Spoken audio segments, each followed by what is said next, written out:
Eric, aconteceu agora a prova de título de endocrinologia 2022 e, como a gente sabe, tradicionalmente é uma prova com alto índice de reprovação.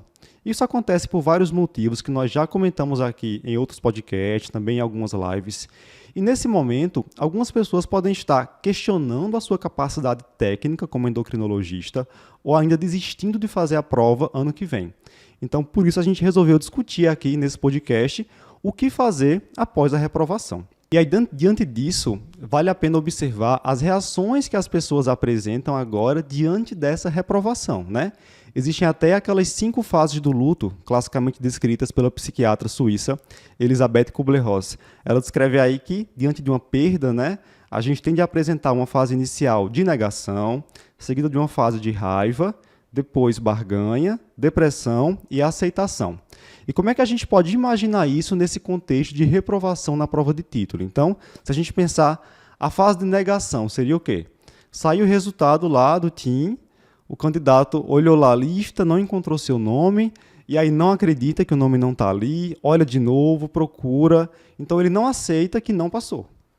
Não aceita que seu nome não está naquela lista. Né? Ou às vezes acha que fez uma prova muito boa e não entende, né? Acha que corrigiram errado, né? Não quer Perfeito. realmente Como pode, né? Como pode não não pode tá não aqui? ter passado, achei que eu tinha feito a prova Isso, tão essa boa. lista está errada. E aí, em seguida, vem a fase de raiva, que é quando aquela pessoa que foi reprovada tenta buscar, em algumas situações, culpados, né? Para justificar aquela reprovação. E nesse momento, a gente costuma ver 2 extremos. Tem aquela pessoa que coloca toda a culpa sobre si mesma, né? É extremamente rígida, assim, na sua autocrítica, se sente uma porcaria como profissional por não ter conseguido a aprovação.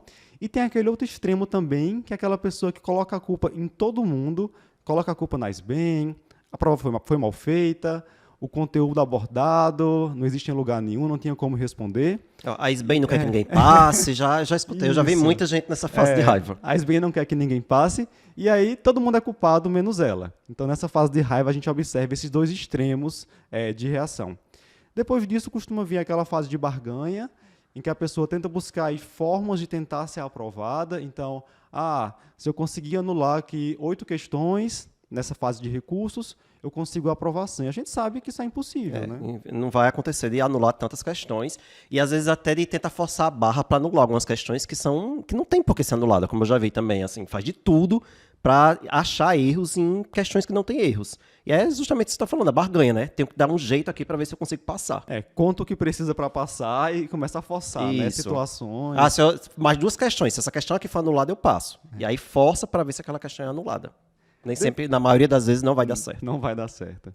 Depois dessa fase de barganha, geralmente vem a depressão. E é um pouco preocupante, porque é aquela fase em que a pessoa se apresenta mais cabisbaixa, né? Vem realmente uma sensação de tristeza, até que chegue depois a aceitação.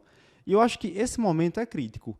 Como o candidato, como a pessoa que não passou na prova do TIM, vai passar por essas fases do luto, digamos assim, é fundamental porque o resultado final, essa fase de aceitação final, é que vai determinar como é que ela vai reagir a isso e se organizar para a prova do próximo ano, né?